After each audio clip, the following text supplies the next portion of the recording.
রাউজানে বালুবাহী truck চাপায় মোহাম্মদ আবু তৈয়ব নামে ৪০ বছর বয়সী এক যুবকের মৃত্যু হয়েছে। বুধবার ১০ জুলাই রাত ১০টায় রাউজান পৌরসভার জলিলনগরের মাইক্রোবাস স্টেশন সংলগ্ন চট্টগ্রাম রাঙ্গামাটি সড়কে এই দুর্ঘটনা ঘটে।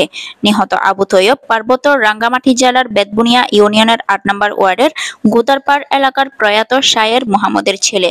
প্রত্যক্ষদর্শী ও পুলিশ জানায়, বুধবার রাত ১০টায় জলিলনগরের মাইক্রোবাস স্টেশন সংলগ্ন একটি সিএনজি চালিত অটোরিকশা গ্যারেজে তার অটোরিকশাটি মেরামত করতে দিয়ে আমানিয়া হোটেলে চা পান করতে গিয়েছিলেন আবু তৈয়ব।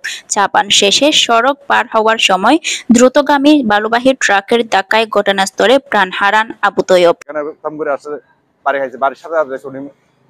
মারা গেছে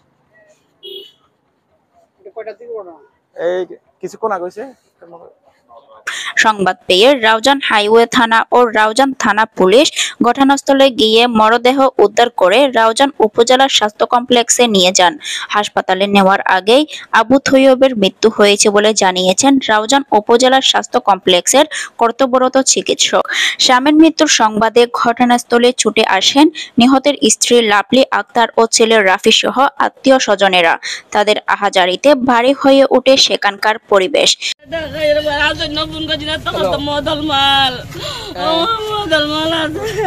বাবাকে চাপা দেওয়া ট্রাক চালকের শাস্তি দাবি করেছেন নিহতের ছেলে রাফি। শাস্তি চাই, মারছে তাদের শাস্তি চাই আমি।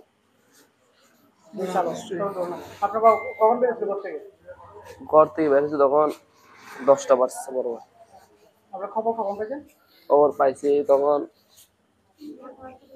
10টা বাজছে। তবে এমনি ঘুরতেছে, গাড়ি কাম করতেছে। রাউজান হাইওয়ে থানার ভারপ্রাপ্ত কর্মকর্তা সিরাজুল ইসলাম বলেন, সংবাদ পেয়ে আমরা ঘটনাস্থলে গিয়ে মরদেহ উদ্ধার করে হাসপাতালে নিয়ে সুরতহাল প্রতিবেদন তৈরি করেছি। ঘাতক চালক পালিয়ে গেলেও ট্রাকটি জব্দ করা হয়েছে বলে জানিয়েছেন তিনি।